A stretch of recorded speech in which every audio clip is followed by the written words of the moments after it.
If I told y'all how many times I've had to restart the filming of this video, you would not believe me. I have filmed this video at least twice. The actual full video, I filmed it twice, and I kept running out of storage like right at the end. And then I just started recording the intro and I forgot to hit record on the microphone. It's just been a whole thing, okay? Anyways, my name is K Marie. Welcome to my channel. I talk about faith, food, and fitness, okay? That's what we do here. I'm going to be holding my mic today. My hope is to eventually, I don't even know why I'm saying eventually, like I can't just get up and go to the store and go get the microphone that I want. But I just haven't done it yet because I do not want to be holding this microphone, but this is the way I get the best sound quality. So here we are. I'm not doing it for optics. I'm doing it for quality. So today is day 6 of the Daniel's fast. We started the first Sunday of the year, or it starts the first Sunday of the year. January 5th was the date for 2025. And it runs for 21 days all the way until January 26th when it ends. Okay. And so today is day 6. We are at the end of week 1. Like, we're already a third of the way through this thing.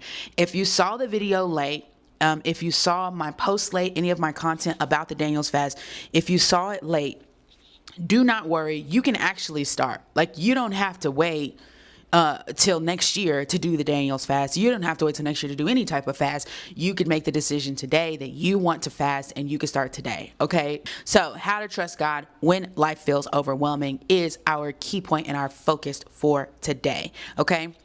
So we're reading from the book of James, and there are a couple of different people in the Bible named James. We're talking about James, who is Jesus's half brother. So his name is actually Jacob. I don't know how he was Jacob and they start calling him James. I don't know how that happened. I am not a biblical scholar, not yet. But his real name is Jacob, but we call him James in this book. It says in chapter 1, and I am reading, let me give you some context.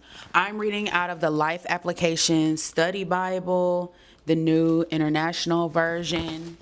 And I personally love the study Bible because at the top of the page, and I have a few videos that you can kind of look through and see more of an example, but at the top of the page is the actual scripture, and at the bottom of the page is the explanation of what's going on. Ooh, baby girl needs a fill in. Jesus, take the wheel. So chapter 1, it says, James, a servant of God and of the Lord Jesus Christ, to the 12 tribes scattered among the nations. Greetings. So this is actually him writing a letter. Okay. He's writing a letter. He's giving out his wisdom of everything he's learned, being Jesus's sibling and seeing all of his great works. Okay. Verse 2 says, consider it pure joy, my brothers and sisters, whenever you face trials of many kinds, because you know that the testing of your faith produces perseverance. Let perseverance finish its work so that you may be mature and complete, not lacking anything. If any of you lacks wisdom, you should ask God, who gives generously to all without finding fault, and it will be given to you.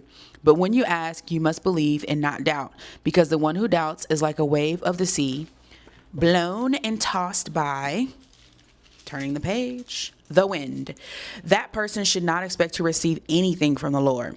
Verse 8, such a person is double-minded and unstable in all they do. I know y'all know that verse. Number 9, believers in humble circumstances ought to take pride in their high position, but the rich should take pride in their humiliation, since they will pass away like a wildflower. For the sun rises with scorching heat and withers the plant. Its blossom falls and its beauty is destroyed. In the same way, the rich will fade away even while they go about their business. Blessed is the one who perseveres under trial, because having stood the test, that person will receive the crown of life that the Lord has promised to those who love him. When tempted, no one should say, God is tempting me. For God cannot be tempted by evil, nor does he tempt anyone.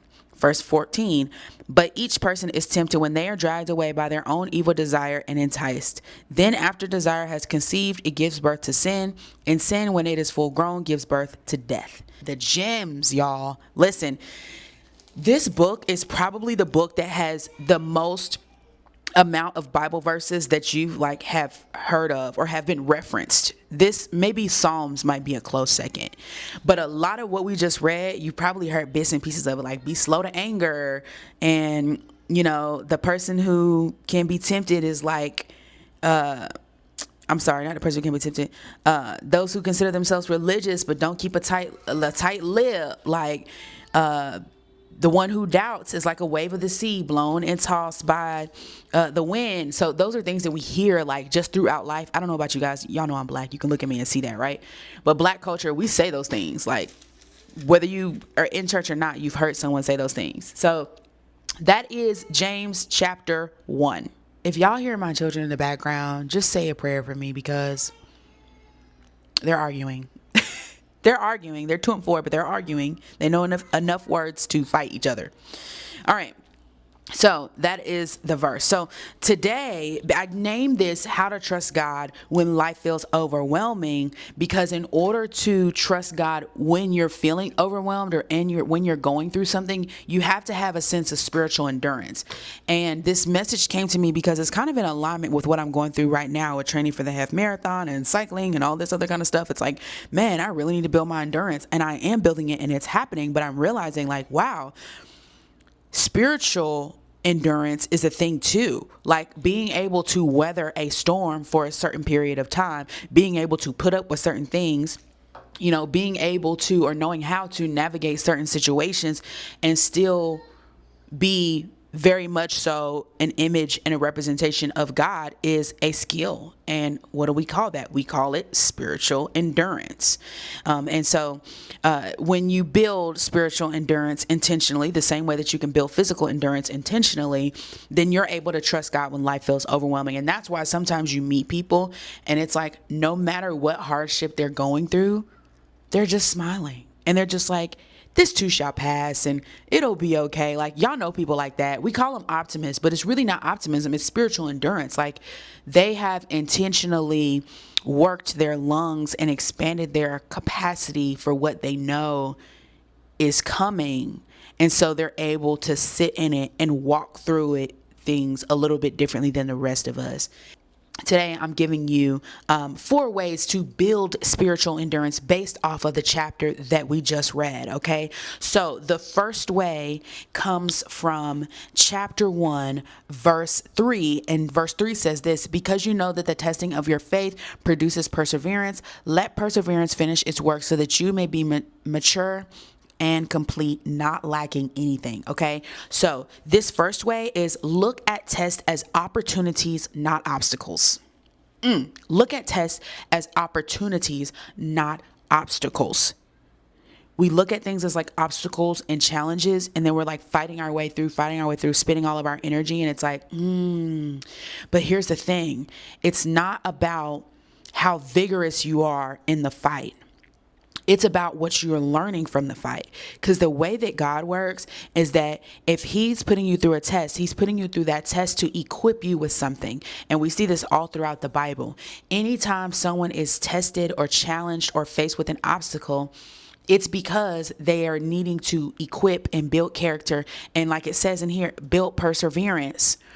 And so it requires you to look and find the lesson, absorb that and take it with you, or pick that up and take it with you. So what happens is, if you don't look at the test as an opportunity, if you only look at it as an obstacle, you may beat it in that season, like you may conquer it in that season, but then you may circle back around and face that same test and that same obstacle because you made it through, but you didn't get the lesson you were supposed to get. You didn't get the character development.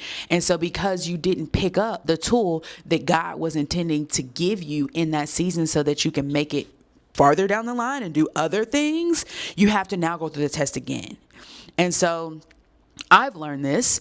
Why am I going through the same thing over and over and over again in certain areas of my life, right? Oh, I didn't pick up the lesson. Oh, I need to go back and see what tool, what life tool or life skill was I supposed to acquire from that. What you're expecting to have before the storm, you're actually going to find through the storm. And so you're not living life to not have tests at all. You're living life to have tests and know how to navigate those and have a deeper relationship with God so that when the test arises, you have an open line of communication to the one who can get you through the test. Number 2, go to God for guidance. Second way to build spiritual endurance, you got to go to God for guidance. And you're probably like, girl, I already pray, right? Because that's what we look at as prayer. I already pray. Yeah, but are you doing it in the right order? Like, you need to go to God for guidance first, not second. There are too many of us, and I say us because it's all of us. It's not just y'all. It's not just me. It's all of us. We are like just disobedient children trying to learn how to be obedient. But we go to our friends first. We go to our parents first. We go to YouTube to look up the answer to something before we go to God and say and pray and say, what do I do about this? Like, stop trying to find all the answers in a book, okay? Go to God for guidance, and go to God for guidance first. And the verse that this second go to God for guidance came from, it's from verse 6, and it says, but when you ask, you must believe and not doubt, because the one who doubts is like a wave of the sea, blown and tossed by the wind. Okay, so it's not just going to God for guidance. The deeper layer of this is now, how confident are you about what God told you? Because I talk to clients all day. God has already talked to them, and I'm hearing them talk to me about what God told them, and they don't have any confidence in what God told them. And I'm like, this is the issue. The issue is not that you don't have a strategy for your business. The issue is not that you don't have a strategy for your life or strategy for how to manage your relationships or manage your health, because I talk to clients about all types of things, right? Because I'm a faith-based coach, and so everything comes up because everything is interconnected. But it's not that you don't have the game plan or the blueprint or nobody ever gave it to you. The problem is that you went to God for guidance. He told you what to do, and you don't have confidence in what he told you to do. And so now you're just walking around with this baggage of doubt and this baggage of second guessing and this baggage of unsureness and this baggage of meekness, and not the meekness that we want you to have. The meekness that is like, you a little too humble. Baby, you need to stand on business. This is not a situation where you can fake it till you make it. You have to really, really, really convince yourself that you 100% believe and are confident in what God told you to do. And it takes practice, okay? But it is a decision that you make. It's not something that just naturally comes. Like, confidence is not something that naturally comes to you. So the first piece, when we're confident, our actions align with our beliefs. So if you say you believe what God told you, then you need to be out here acting like, not believing like, you need to be out here acting like. So you need to act like the person who believes what God told you. So if God told you that you were going to be a speaker, then you need to be out here acting like a speaker. If God told you that you were going to be the CEO of a company, you need to be out here acting like the CEO of a company. Like, you need to be looking for things that a CEO of a company does, and you need to go do those things, regardless of what the qualification is, regardless of what other people are saying about you. You need to be acting. Your actions have to be in alignment with your beliefs of what God told you. The second thing, for when we're confident, right? We do first and we assume the best outcome. Second, don't worry about the outcome. Okay? Do not worry about the outcome. Do it and assume that things are going to work. I know you've met somebody like this before, where it's like, they just, like, no matter what the plan is, they're like, it'll all work out. We'll roll with the punches. Everything will be okay. That is real faith. Like, that is a concrete representation of what it looks like to have faith and be faithful. And so when God tells you something, you need to assume that everything is going to work. You still have to act. That's why I had it written down as the first green flag. But the second green flag is you have to assume that things are going to work as long as you do what he told you to do. And then the last green flag you need, right, when you're going to God for guidance and you want to be confident, is don't question a plan. You ask God a question, God responds. Just do whatever. Just do the response. Like, stop questioning the plan. Don't be Moses. Do not be Moses, man. Okay? Y'all saw Moses. He did a lot of great things, but he was a very doubtful man, and that doubt cost him in the end. Okay, read the whole story. That doubt cost him in the end. That is something we can learn from. Stop questioning the plan. I learned a long time ago, and sometimes I still do question, and then I have to stop myself because, like, it is a practice.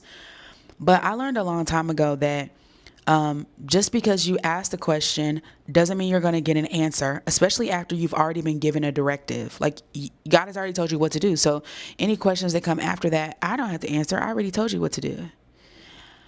The other thing is, if he was giving you a plan and he gave you all the steps and all the pieces and all the explanations, you probably wouldn't do it, because we still have free will as humans, and so we try to make our own decisions, and normally that throws things off. Okay? And so he won't give you all the pieces, and it says this in the Bible, he won't give you all the pieces, so stop asking for all the pieces, because now you're just wasting time. You're literally just wasting time. Whatever it is that you're believing God for in this season, you can get it in half the time that you think you can get it, because with faith comes acceleration. Amen? Okay. We got it. All right. So that's number 2. Number 3, the third way to build spiritual endurance so you could trust God when life feels overwhelming is focus on withstanding, not winning. Okay? Withstanding, not winning. We have this like natural human desire to like win at everything. I don't know. Maybe it's just me. I'm super competitive. But when you are trying to trust God and life is overwhelming and you feel like you're drowning, because literally that's what it feels like. I'm drowning. It feels like I am in a boxing match with Muhammad Ali himself, and I am getting smacked around left and right. And I'm just waiting for the referee to count down from 3 so I can get out of here. It's not your battle. You're going through it, but the battle is not yours. And so your concern doesn't need to be winning. The battle is the Lord's. And so he's going to win it, but you have to withstand it. Like, you had to be willing to go through that process and go through that pruning and go through that fight and weather those punches and weather those waves that are coming and just enveloping you. Okay. And so this comes from verse 12. Blessed is the one who perseveres under trial, because having stood the test, that person will receive the crown of life. It says having stood the test, not having won the test. Okay. That the Lord has promised to those who love him. And so the focus should really be on withstanding, not winning. Okay.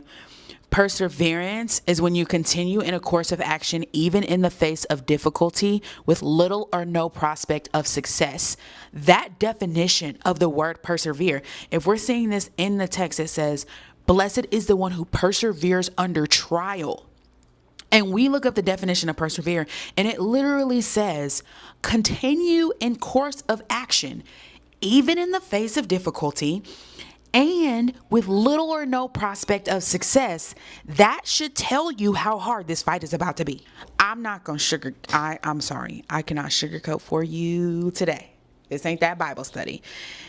I'm just going to prepare you, because you already know. If you're in it, you already know. If you came out of it in 2024, you already know. We don't know what's happening in 2025 because we haven't gone through it yet. If you went through the storm in 2024, I just want you to drop it in the chat, a word of encouragement for people who are in the storm right now. If you went through it in 2024 and you came out of it, please drop a word of encouragement in the comments, in the chat, for people who are in the storm right now, because literally that is all they need to see to keep withstanding. It's like being in the middle of the snowstorm and somebody throws you a heated blanket. That's what it is. Your comment in the chat. It's like drowning in the water and somebody throws you a life raft. You may not be getting rescued, but you got something to hold on to. That's your comment in the chat. Okay. So do that, please. But that's what the definition of persevere means. The blessing does not come from winning. The blessing comes from withstanding.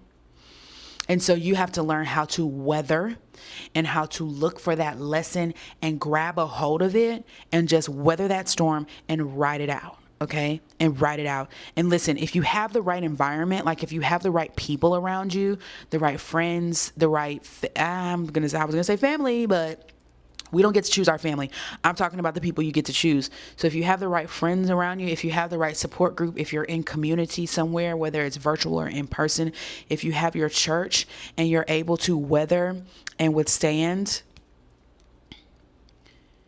it's like it gives you just that little bit that you need to make it through. Okay. It gives you just that little bit you need to make it through. So that's number 3. Okay. And last but not least, number four, guard what God gives you. I cannot say this enough. This was originally 3 pieces of Bible study. I turned it into 4.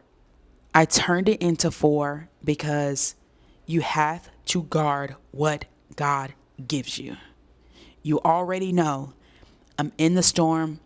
I'm looking for the the lesson, the opportunity. You already know I'm going to God for what to do while I'm in this storm. You already know I'm focused on withstanding, not winning. The battle's not mine, it's the Lord's. But you have to guard whatever it is that he gives you when you go to him. You have to guard that, because people are going to come for it.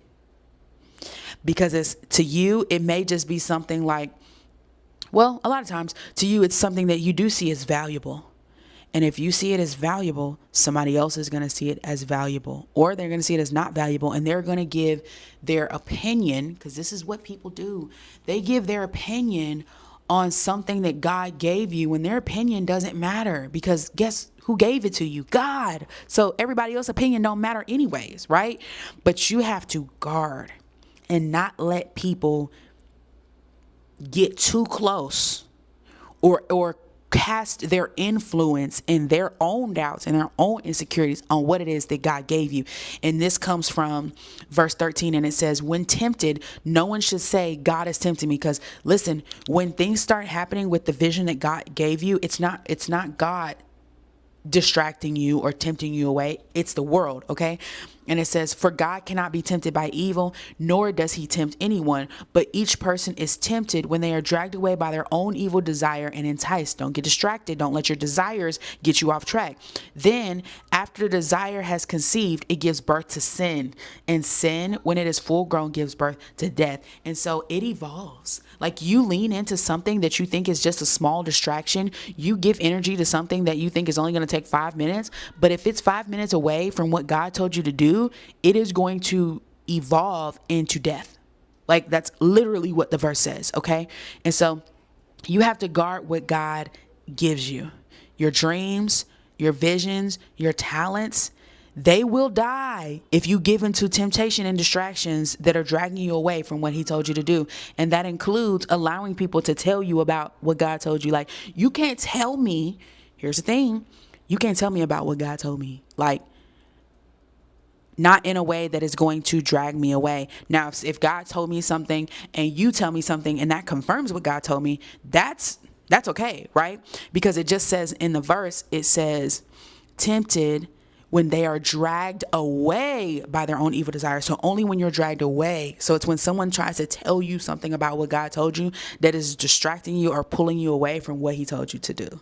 That is our study for today. There's still a little bit more in chapter 1 if you want to go a little bit deeper, but I wanted to give y'all those 4 ways to build that spiritual endurance, because I want you to be prepped for this year, and I want you to be prepped for the rest of this fast. It's only day 6. And so what starts to happen in weeks 2 and weeks 3, and it may have already happened to you in week 1, honestly, but things are going to come up. Storms are going to happen. Things are going to hit, unexpected stuff, because you are shedding so much right now, and it's going to be causing a lot of friction, and the devil may be trying to come for you. And so you need to know and be aware, okay, I've got to be able to withstand whatever's happening right now. I don't need to stop fasting. I need to keep fasting. Okay. So that's all I have for y'all today. I will come back with another Bible study soon. See y'all later.